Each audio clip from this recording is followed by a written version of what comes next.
Ever since it came out way back in 2012, the Tesla Model S has been the reigning king of electric cars. It was the most practical, the quickest, the safest, the most advanced, and most importantly, for any electric car, it could go the furthest between the charges.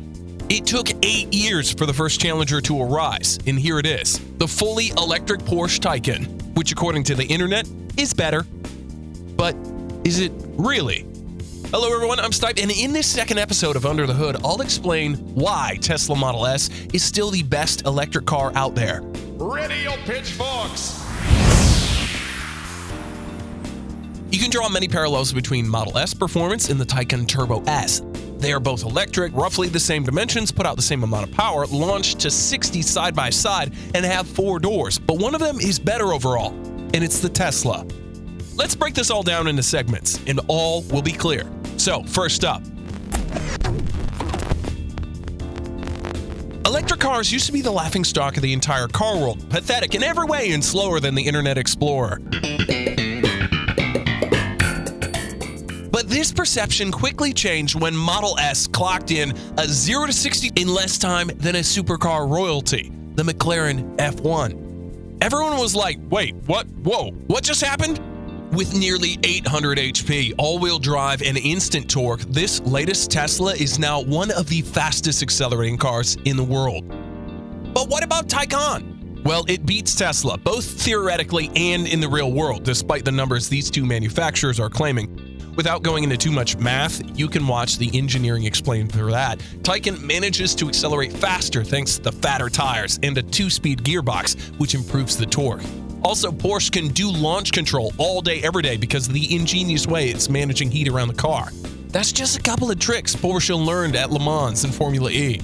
Top speed on both cars is limited, but Taycan will let you drive a little bit faster, and it will feel better through the corners because, after all, this is Porsche. So the performance crown goes to Germany, but at what cost? The range is always a good thing, especially when you consider that range anxiety is still one of the biggest issues stopping people from buying an electric car. Nobody likes to be forced into an hour of recharging after traveling for just 2 hours. And this is a huge problem for Porsche because according to EPA testing, Taycan is the least efficient electric car on sale today. Its massive 95 kilowatt-hour battery is good for only 200 miles of travel. On the other hand, Model S does 350 miles with a battery that's only 5% larger.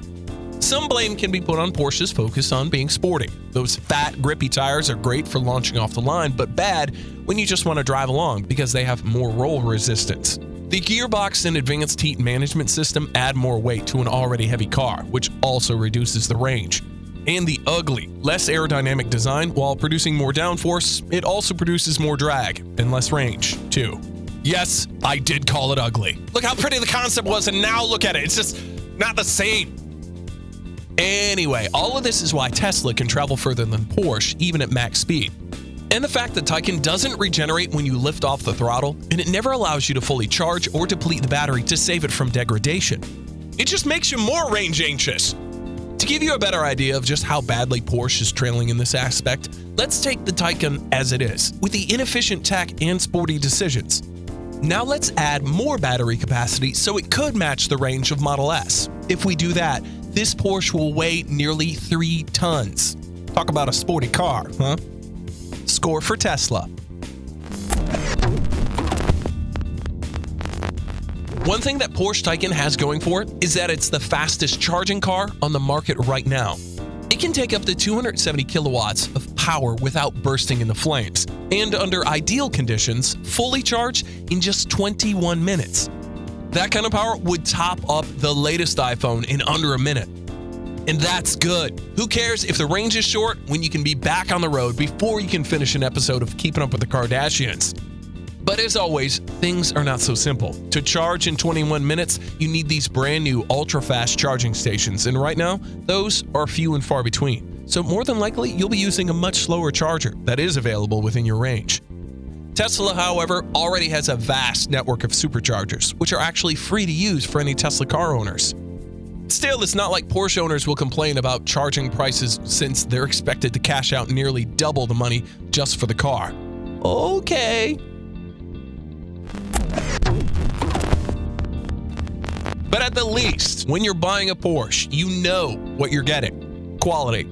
In the most recent surveys, Porsche was ranked #1 among all premium brands for customer satisfaction, as well as coming on top as a maker of the most reliable cars in the world. That is not a fluke. A brand that is producing the most profitable model in the world can spend some extra cash on making sure that all the parts are the highest quality and very well put together. This is how you do the German engineering. This is the way. This is the way. This is the way.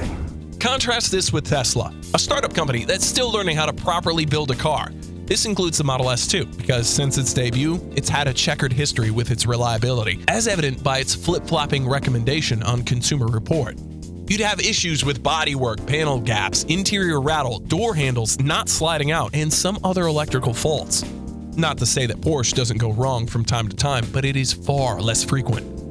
However, the 2019 report says that Tesla's quality has improved again, meaning that the Model S is back to being a well-made car.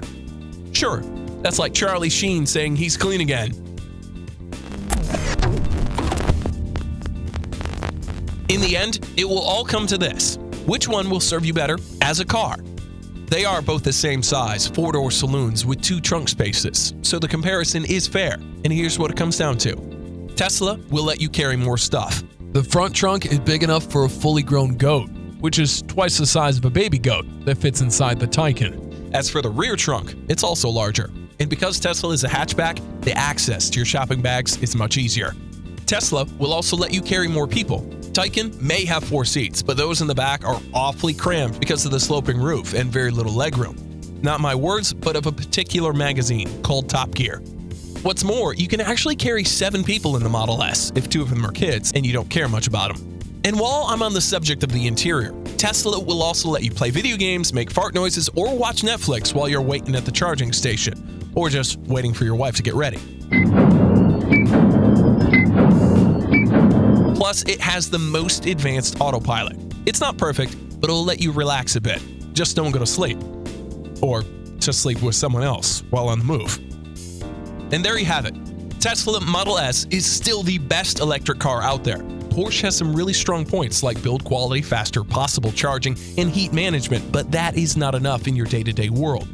Actually, if it wasn't so focused on performance, Taycan would have been a better, more well-rounded car.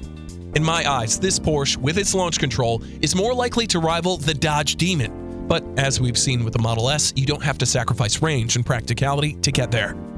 What do you think? Which of these 2 cars is better? Write it down in the comments and maybe check out our first video of the series about the Cybertruck design. It's got boobs in it. Anyway, thumbs up if you liked this video, down if you hated it, subscribe if you're awesome, and I'll see you in the next one.